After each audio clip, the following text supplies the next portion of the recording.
Hello नमस्कार साथियों, good morning, very very good morning to all of you. आप सभी लोगों का बहुत बहुत स्वागत है झारखंड एजुकेशन हब में। तो मैं हूं आप लोगों का जीएस एजुकेटर रितेश और आप लोग मेरे साथ हैं झारखंड करेंट अफेयर्स के इस धमाकेदार और ताजा तरीन सेशन में। अगर इस सेशन की बात की जाए तो आप सभी को ये पता होना चाहिए कि इस सेशन में हम लोग झारखंड के डेली करेंट अफेयर्स के बारे में डिस्कस करते हैं और हमारे झारखंड में जो भी करेंट अफेयर्स होता है उन सभी करेंट अफेयर्स के बारे में डिटेल में समझने की कोशिश हम लोग इस क्लास के माध्यम से करते हैं।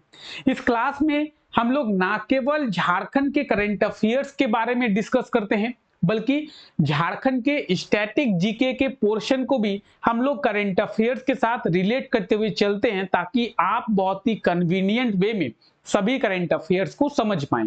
तो आई होप सो कि आपको समझ में आ गया होगा कि इस क्लास में हम लोग क्या करते हैं। क्लास रोजाना सुबह 5 बजे होती है। हालांकि अभी ये क्लास आपको रोजाना देखने को नहीं मिल रही है। क्यों? क्योंकि कारण ये रहा है कि अभी चल रहा है चुनावी माहौल। चुनावी माहौल में सभी लोग इलेक्शन की रैलियां करने में लगे हुए हैं, चुनावी रैलियां करने में लगे हुए हैं। तो हमारे पास वो करंट अफेयर्स नहीं है जो कि एग्जाम के पॉइंट ऑफ व्यू से इंपॉर्टेंट हो। हालांकि करंट अफेयर्स तो बहुत है, लेकिन एग्जाम के पॉइंट ऑफ व्यू से जो करंट अफेयर्स हमारे लिए इंपॉर्टेंट होना चाहिए वो करंट अफेयर्स नहीं है। इसीलिए ये क्लास आपको बीच बीच में कभी कभी नहीं होती हुई नजर आती है।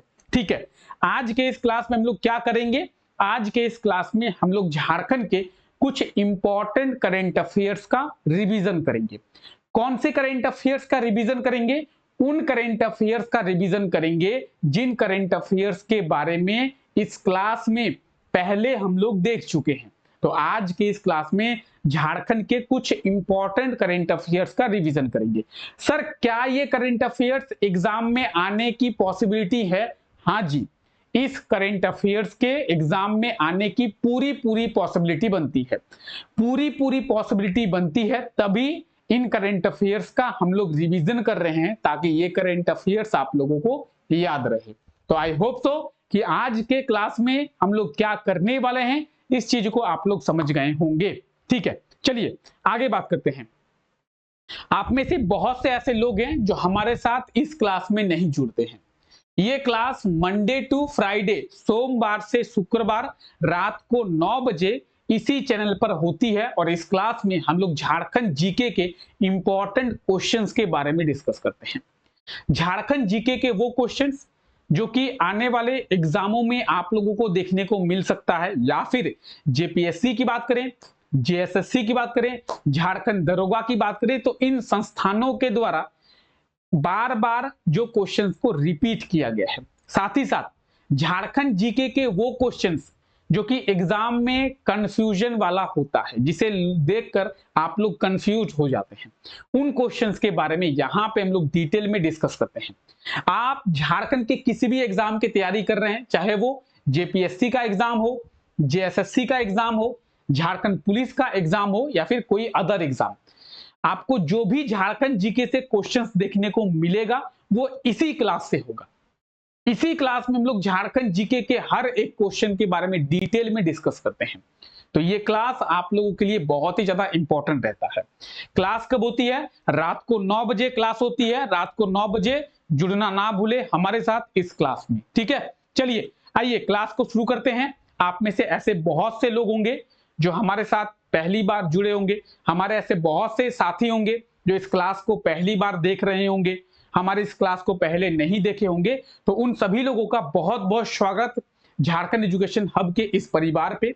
और आई होप सो कि आप लोग इस क्लास को देखकर चैनल को सब्सक्राइब कर दिए होंगे।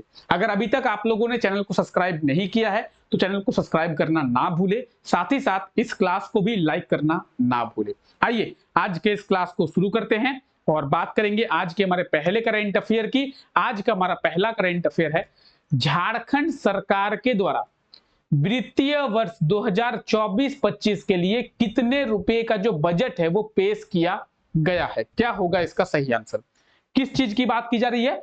तो फाइनेंशियल ईयर 2024-25 की। ठीक है, पूछा जा रहा है कि झारखंड गवर्नमेंट के द्वारा फाइनेंशियल ईयर 2024-25 के लिए जो बजट है वो कितने रुपए का लाया गया था। ठीक है, झारखंड के बजट के बारे में आप लोगों को डिटेल में समझाया जा चुका है। आई होप सो कि झारखंड के बजट के बारे में आप लोग जानते होंगे।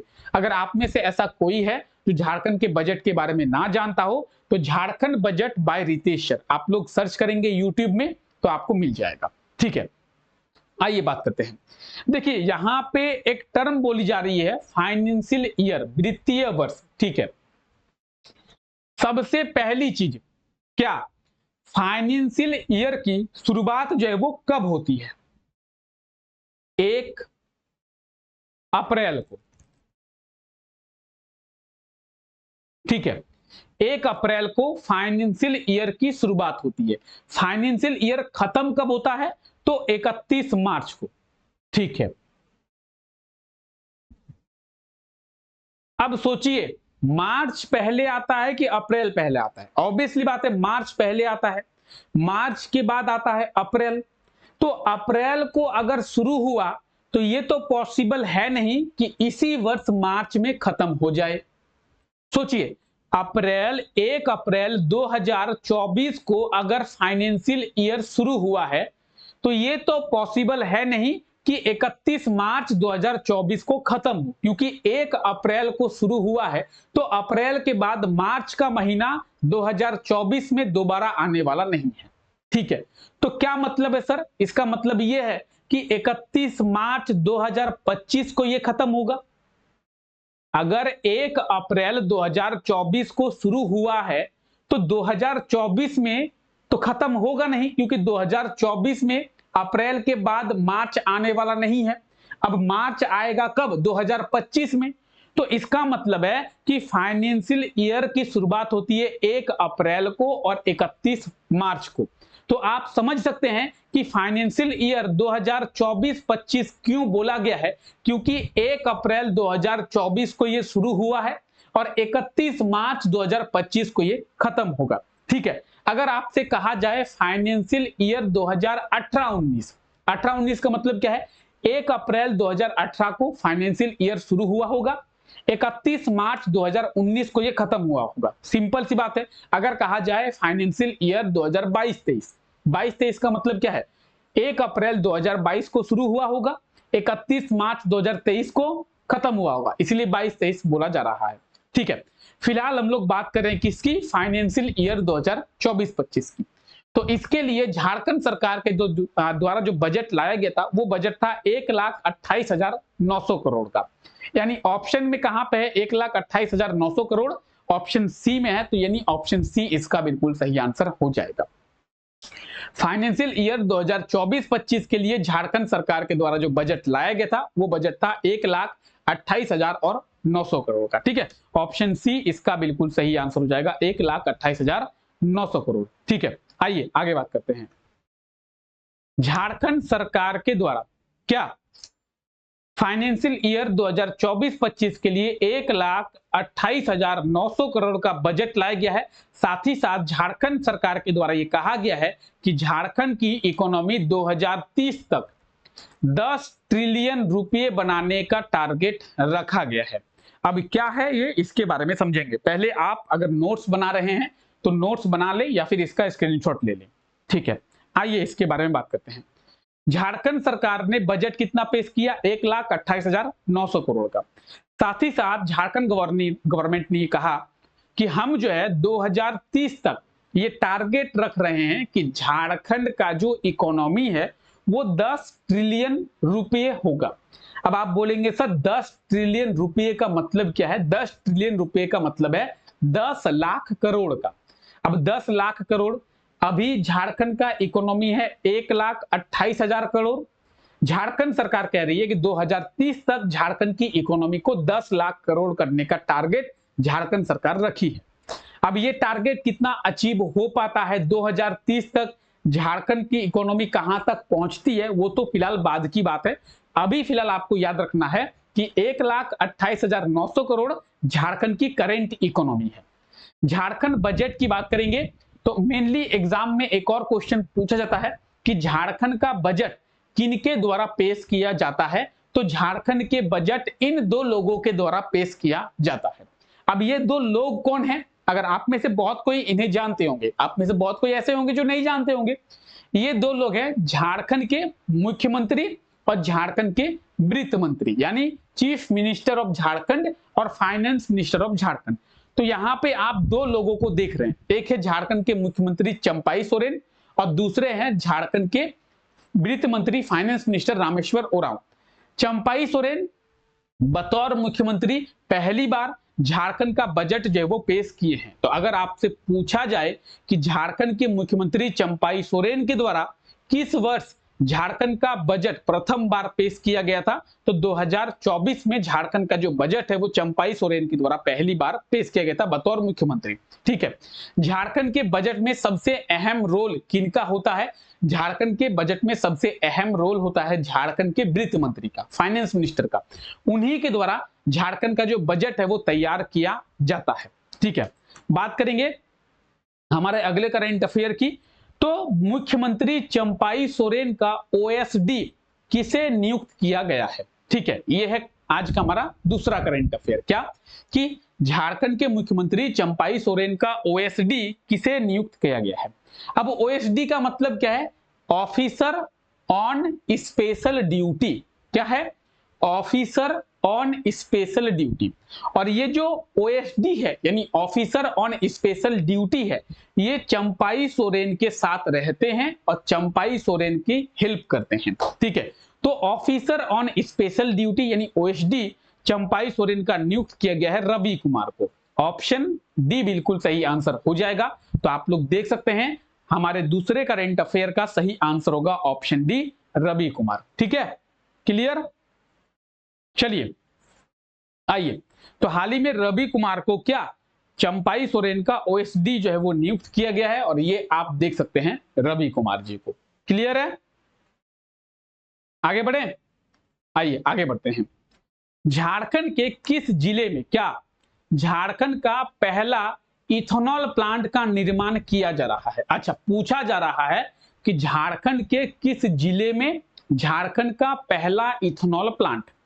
अब इथेनॉल के बारे में आप लोग सभी जानते होंगे, इथेनॉल को एज ए फ्यूल जो है अभी यूज किया जा रहा है।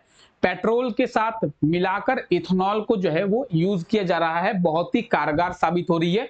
इथेनॉल से पोल्यूशन जो है वो कम होता है, प्रदूषण कम होता है, इसीलिए इथेनॉल को पेट्रोल में मिलाकर यूज किया जा रहा है फ्यूल के रूप में। ठीक है, अब भारत का या फिर सॉरी भारत का क्या, झारखंड का पहला इथेनॉल प्लांट कहां पे? क्वेश्चन पढ़ें, उसके बाद इसके बारे में भी हम लोग डिस्कस करने वाले हैं।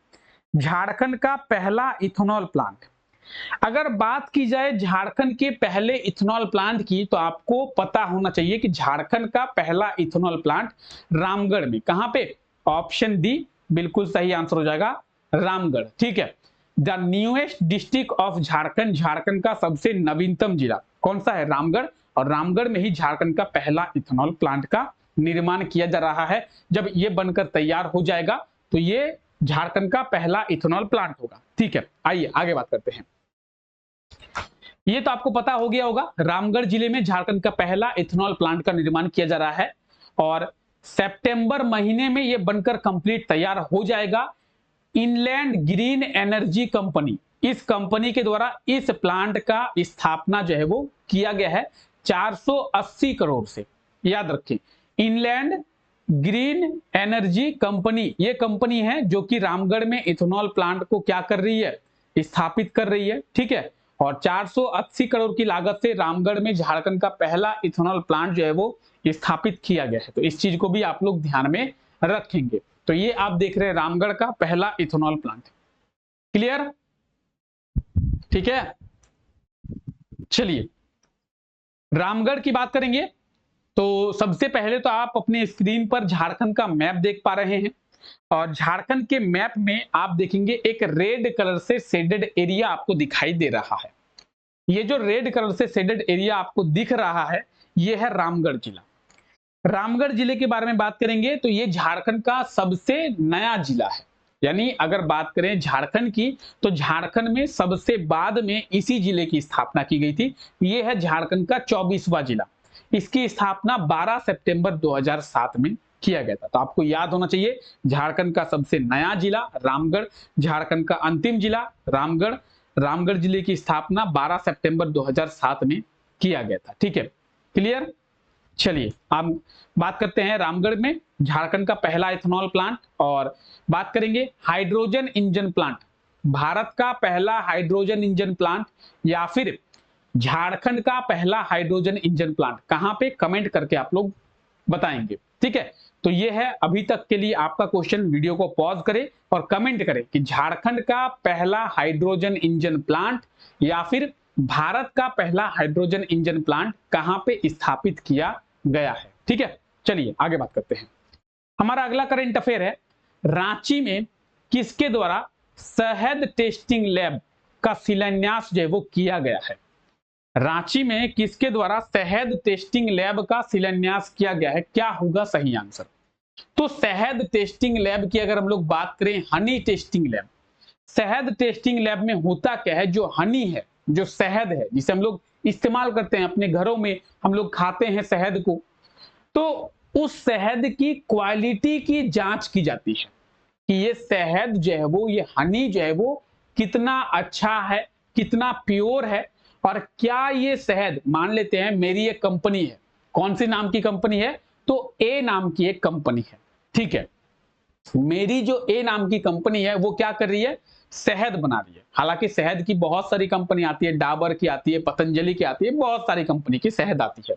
ठीक है, तो मेरी कंपनी अगर शहद बना रही है तो क्या वो शहद, क्या वो हनी लोगों के खाने के लायक है, उसमें क्या क्या मिनरल्स मैंने मिलाया है, कौन कौन से केमिकल्स का इस्तेमाल किया है, और क्या उन केमिकल्स के कोई साइड इफेक्ट हैं, अगर उस हनी को खाया जाए तो लोगों में कोई प्रभाव तो नहीं देखने को मिलेगा, लोग उस हनी से बीमार तो नहीं पड़ेंगे, वो हनी, वो शहद हमारे हेल्थ के लिए कितना अच्छा है। तो इन चीजों की टेस्टिंग जो है वो की जाती है कहां पे, शहद टेस्टिंग लैब में। और रांची में किसके द्वारा, अर्जुन मुंडा जी के द्वारा शहद टेस्टिंग लैब का जो शिलान्यास है वो किया गया है। तो बात करें कृषि मंत्री की या फिर जनजातीय मंत्री की, तो कृषि मंत्री और जनजातीय मंत्री अर्जुन मुंडा जी के द्वारा झारखंड के कैपिटल रांची में पूर्वी भारत का, ईस्टर्न इंडिया का सबसे बड़ा शहद टेस्टिंग लैब का शिलान्यास किया गया है। अब ये बन रहा है, तो यहां पे आप देखेंगे ऑप्शन सी इसका बिल्कुल सही आंसर हो जाएगा। यहां पे आपको डिटेल्स मिल जाएंगी जिससे आप अपने नोट्स वगैरह जो है वो बना पाएंगे। ठीक है, आइए आगे बात करते हैं। बीसीसीएल के द्वारा, अब बीसीसीएल का मतलब क्या है, Bharat coking coal limited. BCCL के द्वारा किस कोल वाशरी को डेवलप किया जाएगा। देखिए BCCL Bharat coking coal limited के द्वारा किस कोल वाशरी को डेवलप किया जाएगा। ठीक है, कौन से कोल वाशरी को डेवलप किया जाएगा इसके बारे में जानेंगे, लेकिन उसके बारे में जानने से पहले आपको यह पता होना चाहिए कि कोल वाशरी होता क्या है। कोल वाशरी में कोयले को धोया जाता है। ठीक है, आपको पता चल गया, कोल वाशरी का मतलब है कोयले को धोया जाता है। अब बीसीसीएल के द्वारा किस कोल वाशरी को डेवलप किया जाएगा, दुग्धा कोल वाशरी। ये है कहां पे, ये बोकारो जिले में है। ठीक है, बोकारो जिले में है दुग्धा कोल वाशरी। अभी आपको दिखाएंगे, टेंशन ना ले। तो इस दुग्धा कोल वाशरी को बीसीसीएल के द्वारा डेवलप किया जाएगा। ठीक है, हो सकता है कि एग्जाम में इस प्रकार से क्वेश्चन ना आकर आपसे पूछ लिया जाए कि दुग्धा कोल वाशरी का संचालन किस कोल कंपनी के द्वारा किया जाता है, सीसीएल, बीसीसीएल, ईसीएल, एनसीएल, बताएंगे। दुग्धा कोल वाशरी का संचालन किसके द्वारा किया जाता है, टाटा कंपनी के द्वारा, ईसीएल के द्वारा, सीसीएल के द्वारा, बीसीसीएल के द्वारा। तो सही आंसर क्या होगा, BCCL, Bharat coking coal limited. ठीक है, तो याद रखेंगे दुग्धा कोल वाशरी को अभी डेवलप किया जाएगा। सेम यहाँ पे रिटन फॉर्मेट में आपको लोगों को चीजें मिल जाएंगी जिससे आप अपने नोट्स जो है आसानी से बना पाएंगे। ठीक है, दुग्धा कोल वाशरी, तो ये है दुग्धा कोल वाशरी। बीसीसीएल, बीसीसीएल के मैंने बारे में आपको बताया मैंने आपको भी कि बीसीसीएल का फुल फॉर्म क्या है, भारत कोकिंग कोल लिमिटेड। और बीसीसीएल के हेडक्वार्टर की अगर हम लोग बात करें, धनबाद में बीसीसीएल का हेडक्वार्टर आपको देखने को मिलेगा। मेनली अगर झारखंड की बात करें, झारखंड में 3 आपको कोल कंपनी देखने को मिलेगी। सीसीएल, सेंट्रल कोलफील्ड लिमिटेड, जिसका हेडक्वार्टर रांची में है। BCCL, Bharat coking coal limited, जिसका हेडक्वार्टर धनबाद में है। और ईसीएल यानी ईस्टर्न कोलफील्ड लिमिटेड, इसका हेडक्वार्टर जो है वो कोलकाता में है। ठीक है, चलिए आइए। हाल ही में झारखंड के लेखक मयंक मुरारी की कितनी किताबों को प्रकाशित किया गया है? झारखंड के बहुत ही फेमस लेखक हैं, राइटर हैं मयंक मुरारी, इनका आप लोग याद रखेंगे। झारखंड के बहुत फेमस हैं मयंक मुरारी, ठीक है। इनसे रिलेटेड क्वेश्चन में एग्जाम में क्वेश्चन पूछा जाता है। अब मयंक मुरारी की कितनी किताबें प्रकाशित की गई है? 2 किताबें। ऑप्शन ए बिल्कुल सही आंसर हो जाएगा। आप लोगों को इसके बारे में पहले भी बताया जा चुका है कि मयंक मुरारी की 2 किताबें प्रकाशित की गई है। अब ये 2 किताबें कौन कौन सी है? तो जम्बू द्वीपे भारतखंड और पुरुषोत्तम की पदयात्रा, ये आप यहाँ पे नोट्स देख पाएंगे, ठीक है। अगर आप लोग नोट्स बना रहे हैं तो उस यहां से आप अपने नोट्स बहुत ही इजीली बना पाएंगे, ठीक है। अब ये दो किताबें हैं जो कि प्रकाशित किया गया है और दोनों किताबें लिखी गई है डॉक्टर मयंक मुरारी जी के द्वारा। 2 किताबें हैं, जम्बू द्वीपे भारतखंड, पुरुषोत्तम की पदयात्रा। तो ये दोनों किताब आप देख पा रहे हैं और दोनों किताब में आपको लेखक का नाम लिखा हुआ मिल जाएगा। जम्बू द्वीपे भारतखंड डॉक्टर मयंक मुरारी के द्वारा लिखा गया है।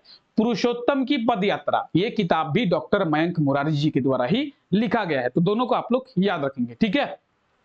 चलिए आगे बात करते हैं। ये है डॉक्टर मयंक मुरारी। आप में से बहुत कोई इन्हें जानते होंगे, बहुत से ऐसे लोग होंगे जो जिन्हें इनके बारे में नहीं पता है। बहुत ही प्रसिद्ध लेखक है झारखंड के। चलिए आइए, इनके द्वारा बहुत सारी किताबें लिखी गई है।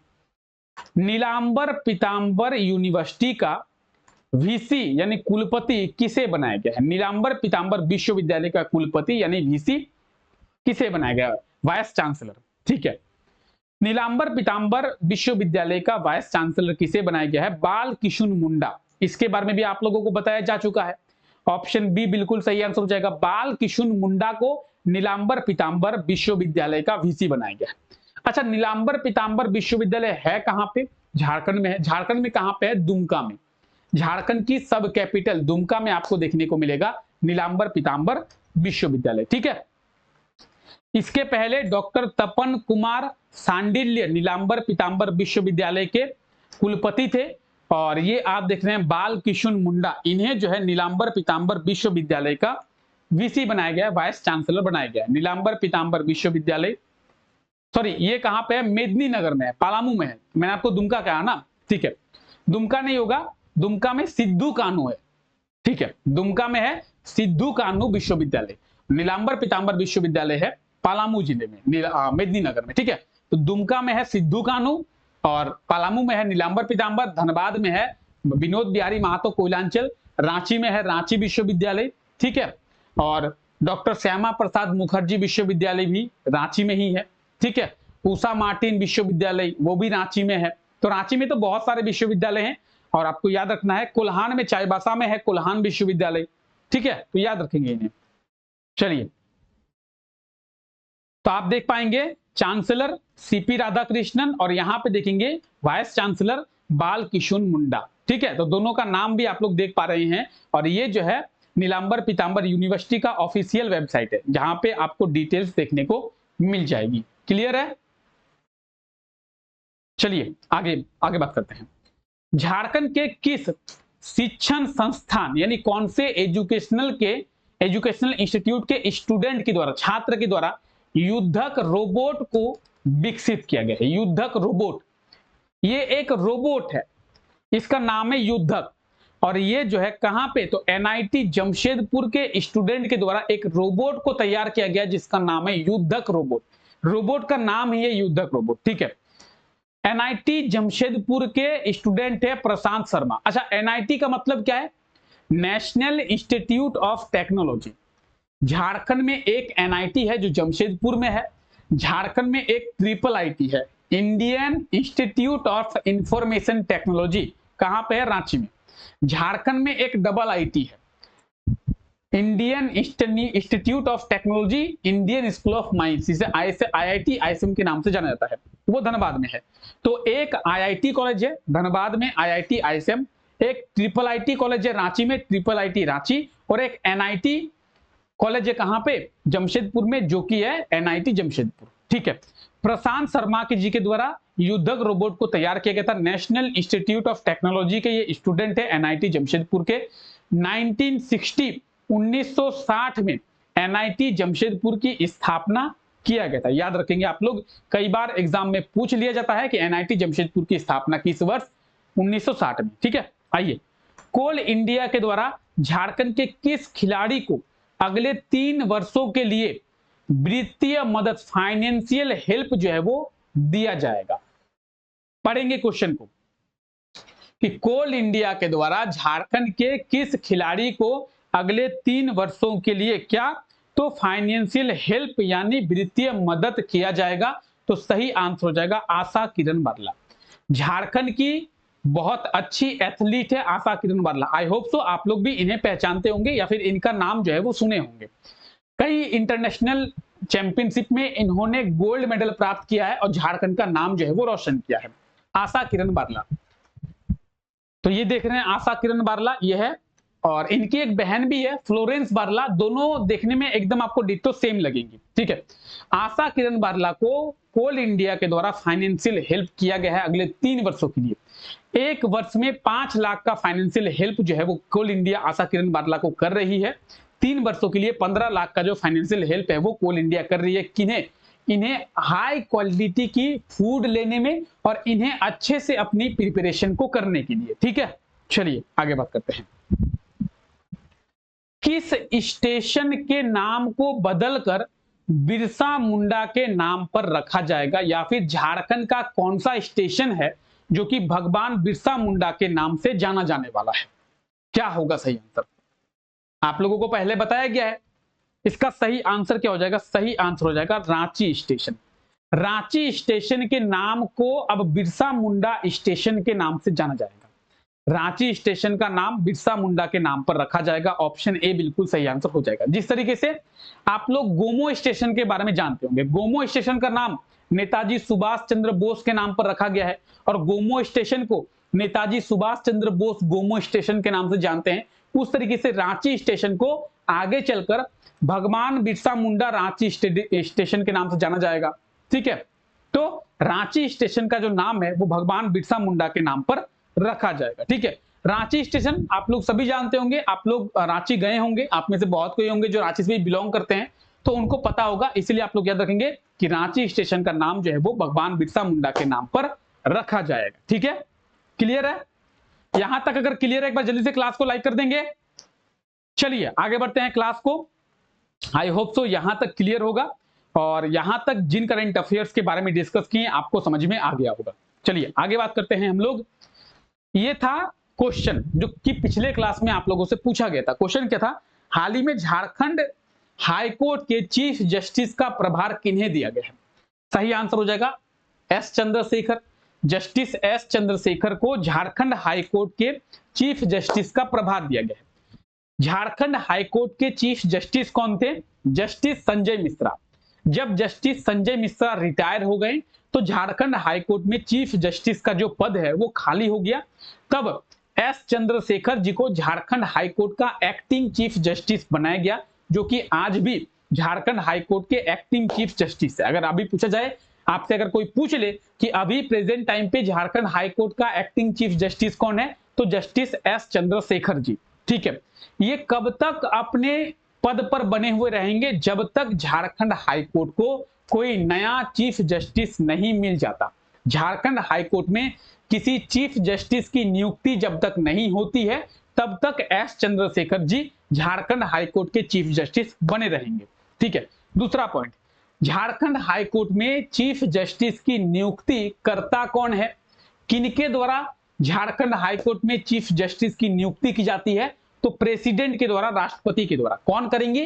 राष्ट्रपति द्रौपदी मुर्मू करेंगे। ठीक है, तो राष्ट्रपति द्रौपदी मुर्मू झारखंड हाईकोर्ट के चीफ जस्टिस की नियुक्ति करेंगी, लेकिन उन्हें शपथ कौन दिलाएगा? झारखंड के गवर्नर, झारखंड के राज्यपाल। मान लीजिए कि राष्ट्रपति द्रौपदी मुर्मू किसी जस्टिस को झारखंड हाईकोर्ट का चीफ जस्टिस नियुक्त करती है, तो वो झारखंड हाईकोर्ट के चीफ जस्टिस तब बनेंगे जब झारखंड के गवर्नर, अभी झारखंड के गवर्नर कौन है? सीपी राधाकृष्णन अभी झारखंड के गवर्नर है, तो सीपी राधाकृष्णन उन्हें शपथ दिलाएंगे। तो शपथ कौन दिलाते हैं? झारखंड के गवर्नर। नियुक्ति, अपॉइंटमेंट किनके द्वारा की जाती है? तो प्रेसिडेंट के द्वारा। इस चीज को आप लोग याद रखेंगे। ठीक है, चलिए आज के लिए आपका क्वेश्चन क्या है? आज के लिए आपका क्वेश्चन है, हाल ही में झारखंड से किसे राष्ट्रपति द्रौपदी मुर्मू के द्वारा पद्मश्री पुरस्कार से सम्मानित किया गया है? एस चंद्रशेखर, क्या हो गया? अच्छा, ऑप्शन गलत है, ठीक है। जो ऑप्शन है उस ऑप्शन में से कोई भी इसका सही आंसर नहीं होगा, ऑप्शन गलत है। जिन्हें याद है वो लोग कमेंट करेंगे रिसेंटली जो है द्रौपदी मुर्मू जी के द्वारा किन्हें पद्मश्री पुरस्कार से सम्मानित किया गया है, ठीक है, आप लोगों को बताया गया है। चलिए ऑप्शन अगर चाहिए ऑप्शन दे देते हैं। Option A Champai Soren, option B Arjun Munda, option C Chami Murmu, option D Salima Tete, ठीक है। 4 ऑप्शन आपको दे दिया गया। अब सही आंसर क्या होगा, किसे राष्ट्रपति द्रौपदी मुर्मू के द्वारा पद्मश्री पुरस्कार से सम्मानित किया गया है, जल्दी से आप लोग करके बता देंगे, ठीक है। आई होप तो आप लोगों को याद होगा इस साल 2 लोगों को पद्मश्री पुरस्कार दिया गया है। एक 22 अप्रैल को दिया गया था, झारखंड की महिला है, और दूसरा जो है वो भी झारखंड की महिला है और उन्हें 9 मई को रिसेंटली दिया गया था। तो दोनों ही झारखंड की महिला है। अब अगर आप आंसर जानते हैं तो कमेंट करेंगे, अगर दोनों महिलाओं के नाम जानते हैं तो दोनों महिलाओं के नाम को कमेंट करेंगे कि 2024 में ये 2 महिलाएं कौन है जिन्हें पद्मश्री अवार्ड जो है वो मिला है। क्लियर? चलिए आई होप सो कि क्लास आप लोगों को अच्छा लगा है। इस तरीके से रोजाना सुबह 5 बजे जुड़े मेरे साथ इस क्लास में, जहां पर लोग झारखंड के डेली करंट अफेयर्स के बारे में डिस्कस करते हैं। तो चलिए फिलहाल आज के लिए इस क्लास को यहीं तक रखते हैं। आप सभी लोगों का बहुत बहुत शुक्रिया इस क्लास को करने के लिए, इस क्लास में मेरे साथ बने रहने के लिए। Take care, bye bye.